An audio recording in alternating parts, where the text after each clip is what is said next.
You know, most RVers don't really trust their freshwater gauges, and I don't blame them. I mean, you look at the gauge, the monitor panel, and it says 2/3 full, 1/3, it's full, it's empty. What does that really mean? When you're still getting water and it says empty, is it really empty?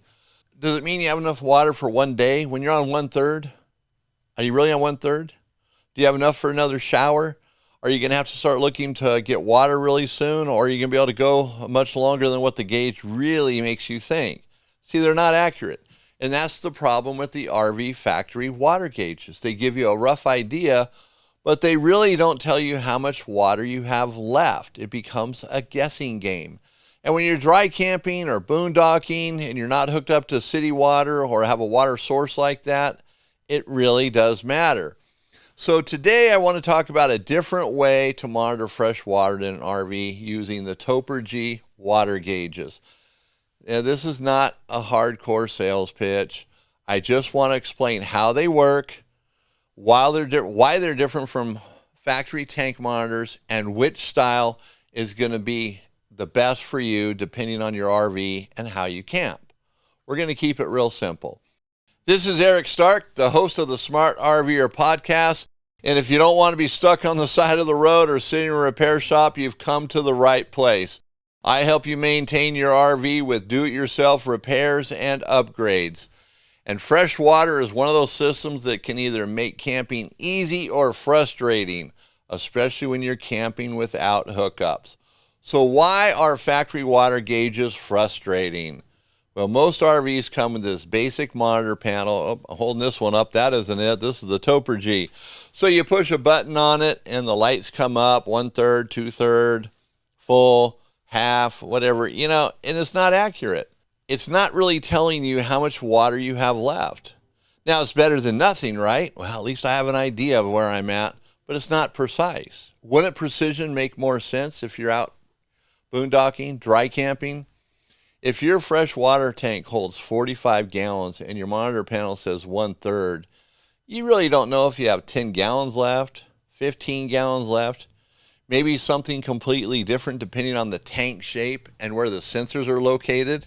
And here's another thing to remember. RV tanks are not always rectangles. They can be long, shallow, shaped in an odd way, installed at an angle. So even if the sensor is working, the reading may still only be an estimate. That is why a lot of RVers say, my gauge says 1/3, but I don't know what's really in there. What does that really mean? And they're right. Factory gauges are usually designed to give you a general idea. They're not designed to tell you exactly how many gallons are left. And that's really what you want to know, especially when you're dry camping. You know, if you're staying in an RV park with full hookups, fresh water monitoring, who cares? You got a hose hooked up to the side of the RV, water's endless, right? Doesn't mean a thing. So you're not going to think about that. But when you're dry camping or boondocking, you're off the grid, you're staying in a national forest, a campground somewhere, you're camping without hookups, basically is what it boils down to. Your fresh water tank becomes very important. How much water is in it? So the water has to cover everything. You want to make sure it gets you through your entire trip, or to that point where you say it's time to pack up and go get more water and come back. Maybe you've planned it. You're going to be in the same place for a couple of weeks and you know your water is not going to last. Well, this gives you a much better idea on what's happening, because water has to cover everything. You know, it might not be your drinking water, or maybe it is. Hand washing, dishes, toilet flushing, showers, cleaning up. Maybe you have pets, they need water, they need maintenance. And if you misjudge it, you might be packing up early, making a water run with, jugs, trying to fill up your tank, and telling everybody, hey, no more showers. It's time to go stinky and smelly, right? We're out of water. So that is where better water information becomes useful. Not because every RVer needs another gadget. Believe me, a gadget becomes a hobby.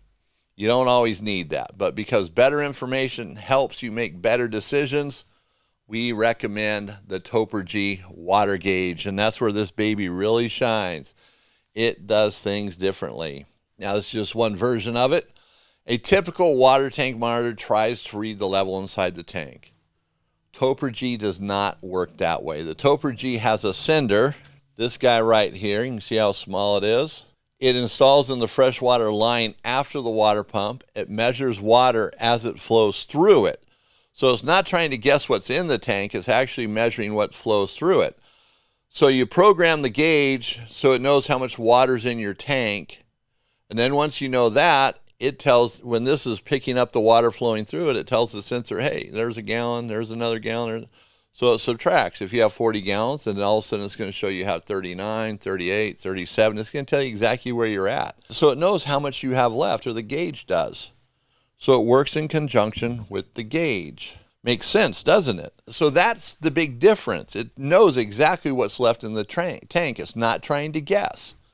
It's not a rough idea. It's accurate. So for a lot of RVers, it's so much more helpful to know that you've got, let's say, 25 gallons left rather than 2/3 or 1/3, whatever it might be. So the sender's installed in a line. It's very simple to do. Now, the only thing you need to know about this sender, the threads on it are BSP. They're 1/2-inch BSP. So they're not a standard thread you're going to find in the United States. So we do supply adapters that go with it. They screw right onto it. And then you're going to use another fitting to tie it into the line. Now this is just a regular 1/2-inch pipe thread by PEX, 1/2-inch PEX, pretty simple. And that's just one way it can be installed. But just so you know that, the sender needs to have these adapters on it. That's really what I'm getting at here. And one thing you have to know about the gauge is it's not magic. It still has to be installed correctly. It has to be programmed correctly, which all that's pretty easy stuff. And you have to understand how it works. But this isn't rocket science. It's pretty simple. It's an RV gauge. So if you fill the tank halfway and forget to adjust the gauge, the reading's not going to be right. So it has to know what's in the tank. So you have to know how many gallons are in the tank. And so you can figure that out. There's little meters you can put on the end of a water hose as you're filling it. It tells you how many gallons are in there. Go into it. The harder way would be getting like 5-gallon buckets or 1-gallon buckets and filling it up. Now that can be pretty tough, but that's a way to do it, because you might only have to do this once, especially if you fill up your tank all the way every time you go out in your RV. Then it's a done deal. But the little meters that go on into the water lines are pretty good. You can get them on the internet everywhere. Your local hardware store probably has them, Home Depot. I mean, they're pretty basic. It tells you how many gallons are going in, which might be handier to use all of the time. But the point is, the gauge needs to know how many gallons you put in the tank. And once you set it, if you always go to 40 gallons, if you're assuming your tank holds 40 gallons, and then it's always there at 40. You don't have to keep resetting this. Like I said, it's not magic. The idea is, though, when you fill your tank, the gauge is going to be able to tell you how much water's in it as you're using the water. So it's not magic. It takes a little work on your part, but doesn't everything else. But it's still much better than 1/3, 2/3, empty, full, whatever it might be. So you know what's happening in there. Now, what's cool about this gauge is there's 3 different styles. So we're going to kind of go through these real quickly. So you have the Bluetooth style. So it comes with a cable here, 9 feet long, and it attaches to the flow meter. Boom, it's done. This takes batteries. It has a little bracket here, comes right off the bracket. Door opens up for batteries in the back, a couple AA's, pretty simple. Snap it back into the bracket, comes out. So you can mount this just about anywhere next to your flow meter, because you don't need 12 volts to it. You're only attaching to the flow meter. So it gives you some versatility. And it's Bluetooth, so it connects to an app on your phone that you would install. And the app makes it easier, right? Especially if you like using the apps. Then here you go. This is the guy for you. Very simple, clean installation, battery powered. And then there's also the surface mount, which is this one here. So it's the same principle. You hook up the flow meter to it. In fact, all of them are. You hook the flow meter up to it, snaps right in. You got the 9-foot cable. And again, it pops off a bracket. Very simple. The batteries go on the side on this one right here. 2 AA batteries, same idea, snaps back in. So this can be mounted in a more versatile area because you're only attaching it to the flow meter, right? And you're running it off of batteries. So that keeps it pretty simple. And then, of course, there's the surface mount one, or the flush mount, I should say. So this one, you have to cut out a hole in the back of the cabinet, or in the cabinet, so this to fit into. But it's 12 volt powered. So you're going to run to your flow meter, plug right in, And then you're also going to run it to a battery. You're going to connect it to 12 volts, which you can use the water pump. The water pump has 12 volts going to it, so you can tie right in there to the water pump.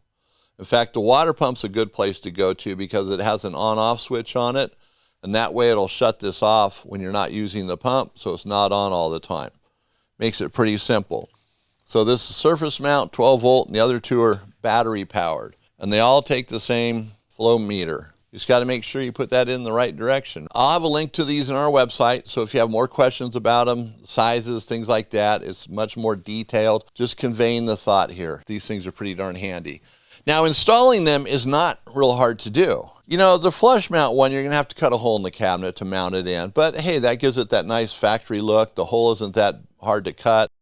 You know, a lot of times in an RV, you can just carefully use a razor knife. You just score it, score it, score it. Make your lines. Just don't let it run farther than you want it to be. You know, accidentally go real hard and it slips. You put a big old slice down your cabinet. Be careful. It happens. But if you go slow, mark your hole, go slow, and you can just knock that out and put it in. So that's part of the installation, or, you know, the Bluetooth or service mount can mount anywhere. You're going to have to drill a hole in the cabinet to put the line through, but that's it. You know, it's going to be like a 3/8 drill bit, puts this line through. So it still makes it simpler. Now the flow meter, so this needs to go in the right direction in the RV. And like I said earlier, you're going to have the brass fitting. These are available on our website. They screw right onto it. They have a seal in here to make the seal. Then you can put on like a Best-Pex fitting like that, a Flare-It fitting like so. It depends on how your water pump is plumbed in.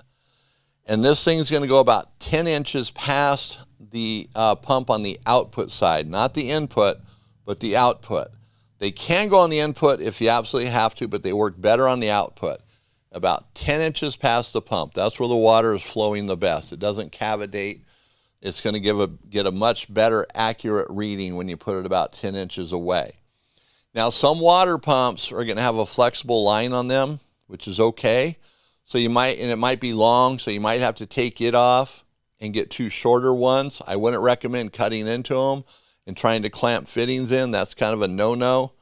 A lot of RVs are done that way, but it's not cool. It's better to use two lines rather than one, or you can run it in with PEX, but the flexible line is better in a lot of ways because the pump doesn't vibrate. Or you go half flexible, half PEX. It just depends on how your pump is installed. So look at that before you go to, buy anything or start cutting lines. Think about it first. It's going to go on the pressure side of the pump about 10 inches away from it. And like I said, every pump is installed differently. And if you have to, you can put it on the input side, but it's better on the pressure side, okay? Input side, it goes right on the pump as well. So the installation is not really that hard. It's just thinking it through and making sure you get it in the right spot. Keeping it simple, basically, You don't want water to cavitate as it's going through there because, like I said, the display won't read right. And these things work right out of the box. There's instructions for them. They're real basic. It's not a complicated thing to install. It's definitely DIY. Just make sure your water pump's off first. So you cut that line, you don't have water spraying everywhere, right? And you will have some water, so make sure you have a towel to dry it up. Now, who is this gauge really for? Who needs a Topargee water gauge? Well, if you camp at an RV park and you always have full hookups, you probably don't need this, right? It's not really going to do anything for you. But if you boondock, stay in national parks, all that kind of stuff where you don't have that water hookup, it's the gauge for you. It gets you out of that 1/3, 2/3 full, empty type gauge that's not really accurate. Because it's going to answer the questions you're going to ask. How much water do we have left? Your kids, hey, Dad, the gauge says 1/3, but what does that really mean, Dad? Now it's going to tell you, hey, we have 10 gallons left. You're good for one more shower. You're good for 2 more showers. And the question, can we take a shower? How much water do we have left? Do we need to refill today? Can we wait till tomorrow? How much water are we using every day? That's a good question. If you break it down, we're going to be out for 5 days. We have a 40-gallon tank. We can use 8 gallons of water a day, basically. That's where this flow-based gauge really helps. It gives you information you can use. Now, here's a practical example. Let's say your RV has a 50-gallon water tank, freshwater tank. With a factory monitor, you might see 1/3 and wonder what that really means. With a flow-based gauge, you get a much better idea of how much water is actually in the tank and what you've been using. So you might find out that your family uses around 12 gallons a day when you're being careful. Now you can plan. If you have 36 gallons left, that's roughly 3 days, right? So that makes it real simple. If you have 18 gallons left, you know it's time to start conserving or planning a refill. That's the advantage. There's no guesswork. So isn't it much better knowing what's in your tank than just knowing that a light on the panel changed? Wow, went from 2/3 to 1/3. What does that mean? How much water have we actually used? And you know, some people, if you do it over years, for years and years and years, that light method might make a lot of sense to you. You got it dialed in, right? What if you're camped at a little bit of an angle one time? You don't really know how much water's in there. This is the way I see it. Factory gauges give you an estimate. And you know what? They help, but they're not ideal. And they do fail. Topargee gauges track water flow and give you a useful number. So that doesn't mean factory water gauges are worthless. It doesn't mean that every RVer needs to replace what they have. But if you camp without hookups and water management matters, this is the product worth understanding. And I like that there are 3 different versions depending on how you want to use it. You have the Bluetooth, you have the flush mount, you have the surface mount. So that makes it real simple. Depending on RV, you can install the one that works for you, not one that you're forced into. So your freshwater gauge may not be lying to you on purpose, but it's probably only giving you a rough idea. It's not being honest, right? And when you're dry camping, a rough idea may not be good enough. A flow-based gauge like Topargee gives you another way to look at water usage, one that's based on actual flow. And for a lot of RVers, that's a more useful way to manage your fresh water. If you found this helpful, make sure you like this video, subscribe to the channel, and check out the Smart RVer podcast, where I talk about DIY maintenance and repairs to help you stay out of the repair shop and keep enjoying the road. I'm Eric Stark. Take care of the little things and enjoy the trip.